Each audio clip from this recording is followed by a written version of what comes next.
Hey Poptropicans, it's Captain Crawfish, here today to help you play through the final episode of Poptropicon, Reign of Omegon.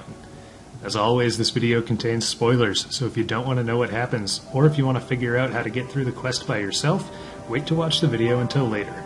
We will try our best to make this walkthrough better than Brave Tomatoes, but no promises. Let's get started. I wake up here in this dingy-looking basement and have a conversation with the girl who's been working at the costume closet for the past couple of episodes. She gives me the lowdown here. Apparently, all that's left of humanity is living down here in this basement. Sounds pretty lousy. We'll take a minute and walk around and try to talk to everybody who's here. The first thing I'll do is head to the left past the multiplayer room, because you gotta have a common room even after the apocalypse. I'll talk to this woman here, actually pick up an energy drink off the table first. Talk to this girl here, and she says at least they're still playing the Mighty Action Force card game after it all went bad. So I can accept a starter pack from her and then start to play the Mighty Action Force card game again.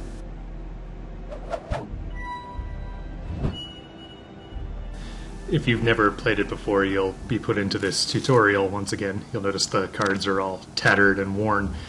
Since we did play this so much in episode 2, I'm not going to play it again now. I just wanted to show you that you could play it here. You can play both of these people who are at this table, and each one of them will give you a card if you beat them. Move over to the right, get a little bit more flavor. This woman is just sad about everything, which is, I think, an appropriate reaction. Now I'll talk to this leader again. Try to figure out what we're supposed to do. Apparently we are looking for the weapons of the Mighty Action Force. She tells us there are 3 of them. There's a shield, a bow, and an electron pulse, which is sort of a glove that shoots sparks. The question is, where do we find them? I'll talk to this guy who, if you remember, was a real jerk to me in the past couple of episodes, and he hasn't really changed his stripes.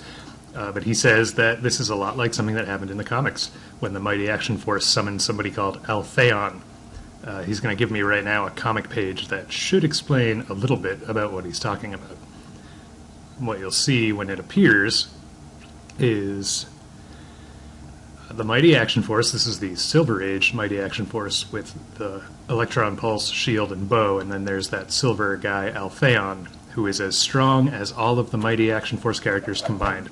So what we're hoping for, it's kind of a wing and a prayer, but we're hoping we can find Alphaeon.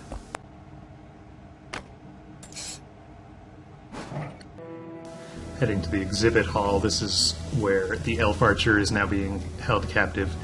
You'll notice I can't get through this laser to get to her. There are lasers all over the scene. Some, like the one above me, are there permanently, and some of them turn on and off intermittently. As I head through the scene, I go by this soda machine. I just want to make note of it, remember that it's there. Here we see a little shield deflecting a laser, which I can pick up. And as I do that, you'll notice that button in the bottom left will help me equip it automatically, which is going to come in handy later.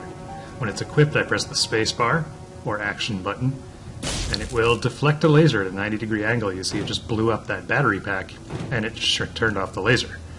So I can't get past this laser just yet, but there's another one of those battery packs on the ceiling, so I don't think I need to tell you what you're going to need to do here, but I will show you. Ooh, yeah. Now I can move up. There's one more laser and one more battery pack in this scene, so I'll do the same thing. I'll take my position, set up with the shield, and then I'll blow up that battery pack. I deflected it a little low here. I didn't aim it quite right, so I'll set up again and try once more. This time, that knocks out all of the remaining lasers in the scene.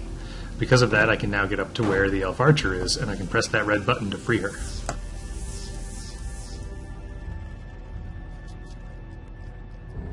She says that she'll head back to headquarters. We see her go through the vent, so of course I'll do the same thing. I'll head back to headquarters. When I get back, who do I see but the elf archer standing right there? And she explains she is, in fact, a movie actor and not a superhero, but it seems that Omegon doesn't know that. Either way, she's going to give me her bow, and that's one of the items that we need if we're going to fight Omegon. That appears as a button in the bottom left as well, so let's give it a try. Anytime we press the spacebar, we'll shoot an arrow. It'll travel in a straight line as far as the scene allows, and that of course will come in handy as we go on. Here in what used to be the expo hall, we see that Omegon and his henchbots have set up a very large machine through which they are putting innocent convention goers, and as we see here, turning them into henchbots. We'll let the rest of this scene play out.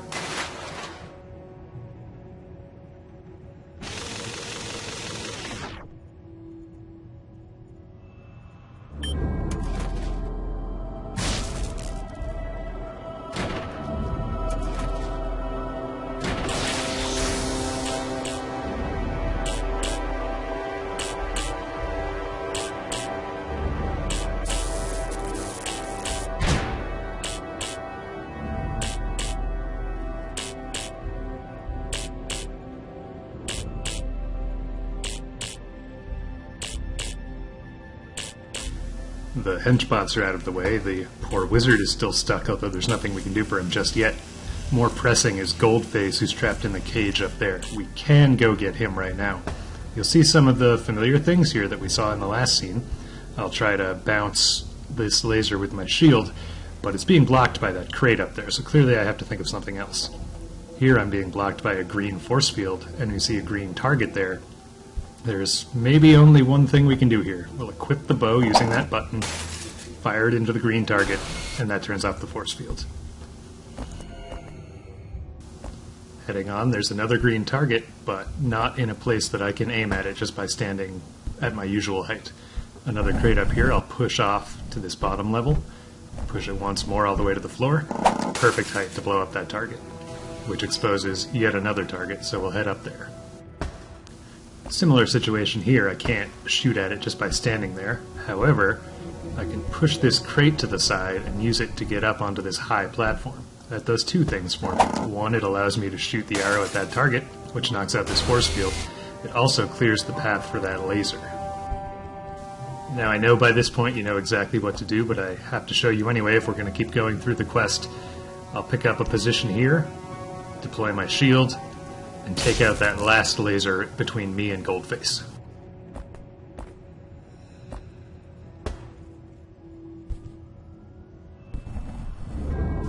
As before, I only need to hit the big red button on the cage to free him.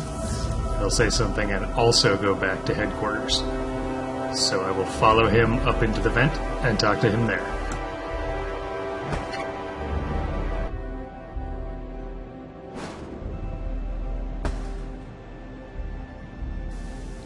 He'll give me the final mighty action force weapon that I need, which is his electron pulse. However, the batteries, as he says, are dead and need to be charged. If you recall, there was a place that we saw an exposed electrical power source, and conveniently enough, it is in the scene we just came from in what used to be the expo hall and is now some kind of freakish processing plant. With the gloves equipped, we'll walk over to the electrical panel. And now the gauntlets are charged. Great. We can now use them on this triangular panel over here. And that will spring the wizard loose, finally. After 3 episodes of this poor guy just trying to get a drink, he's not even thirsty anymore. It's good for us. He'll give us the second energy drink of the quest. And if you're wondering what to do with the energy drinks, I promise all will make sense in time. Now that we have the powered up electron pulse, we'll head back through HQ and to the last scene we haven't gone to yet. This is the theater. When we get to the theater, you see the last superhero, World Guy, is trapped up here. We'll have to use all 3 of the weapons that we have in order to free World Guy. Use the electron pulse on that platform to raise it, switch to the bow, shoot out that green target. Then jump through where the force field used to be, equip the shield, and destroy the battery pack.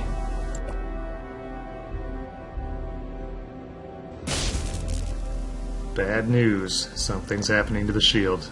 Now that's gone. We still have the electron pulse and the bow, so we're still going to do our best to get up there and free World Guy. Equip the pulse, head over to this platform, and energize it. Then once again, activate the bow, and shoot out the target.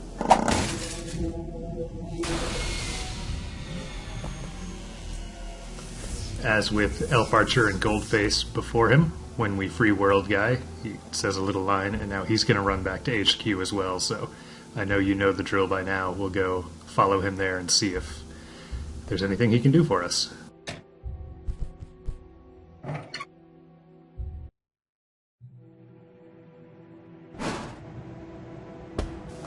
And indeed, like the others, he is just a simple movie star with no idea how to fight real-life supervillains. And his prop shield is no good to him, so if you were worried about losing the Silver Age shield, you don't need to worry, because now we have the modern era shield, and it works exactly the same way. Now, having gathered all of the Mighty Action Force weapons, here's a little cutscene that we'll let play out.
Alright, so we were double-crossed. Omegon and his forces are about to take HQ, but this unfriendly ninja guy has one last idea that might work.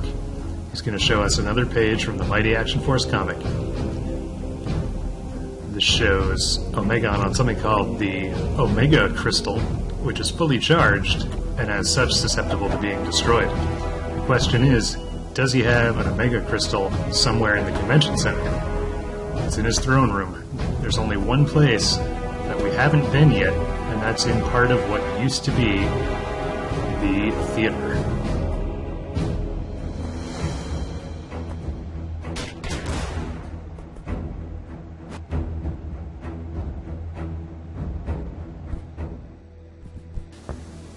You may have noticed that laser before that we weren't able to get by.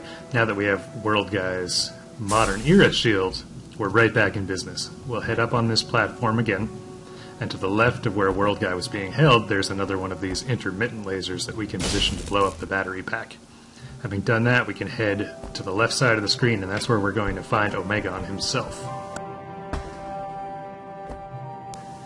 Now there he is on his dark throne, evilly monologuing, but he is safely ensconced behind a force field, so we have to find a different way up there, and fortunately, that sure looks like an Omega Crystal to me. I told you we'd find a use for these energy drinks, and here it is. When we click on that power source, we'll add an energy drink, and that starts to overload the crystal. You can see there's space for a few of these. I'll put on the other one that I have. Even Omegon is starting to notice it at this point. I am, however, missing one more can, and I'm going to have to go find that.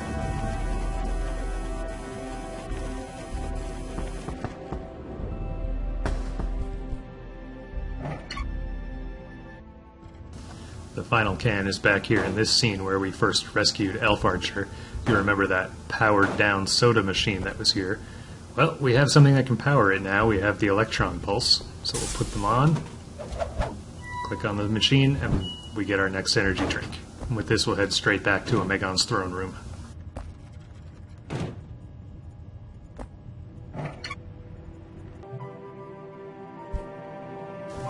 Head back and place the final can underneath the Omega Crystal.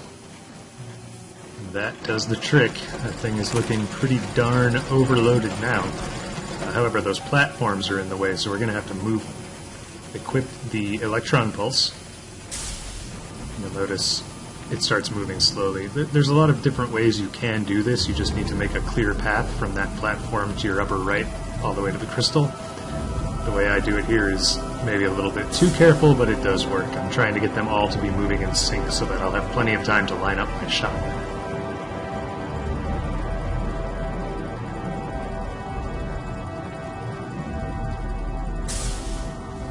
good things come to those who wait. I equip my bow and jump up here, and now I'll let an arrow fly.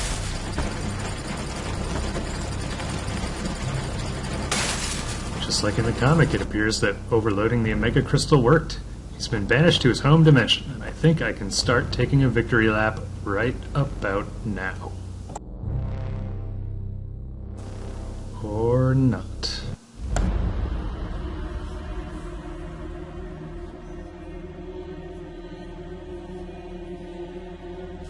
Here we go, getting sucked into a dimensional rift. I'm going to let this scene play out so you can watch it.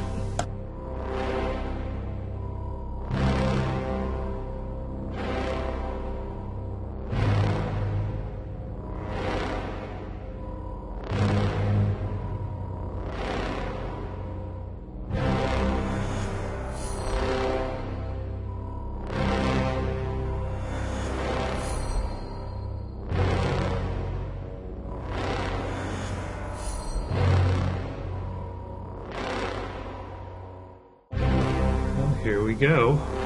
Seems we've been imbued with the powers of Alphaeon, so it all comes down to this in Omegon's home dimension. This shouldn't be too bad. I mean, we already blew him up once. He doesn't look too tough right now.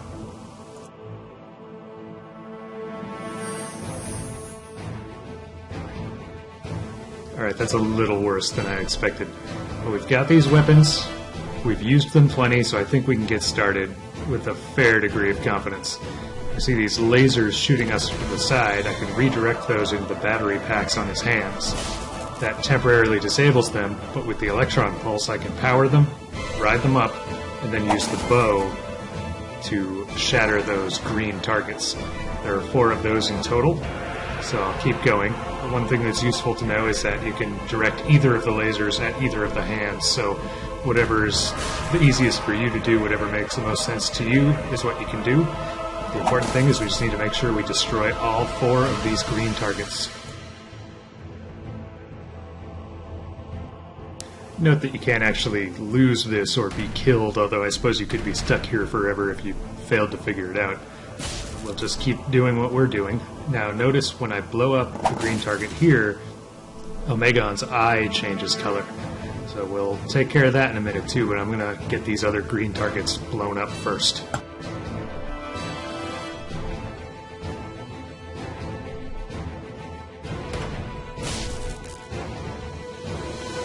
One last target.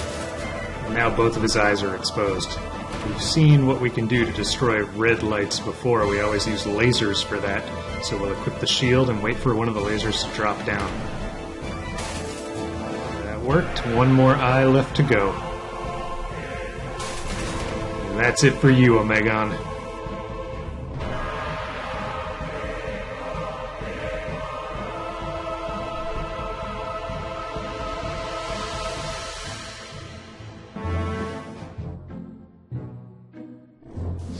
And just like that, everything returns to normal at the convention center.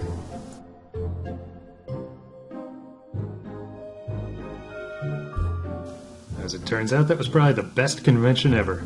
And everybody is back and safe. And it's all thanks to you. The last thing we'll do here, if we agree to keep her secret, which, bygones, right? Get the island medallion. So that's it for Poptropicon. Thank you very much for playing, and thank you for watching this video. We'll see you next time.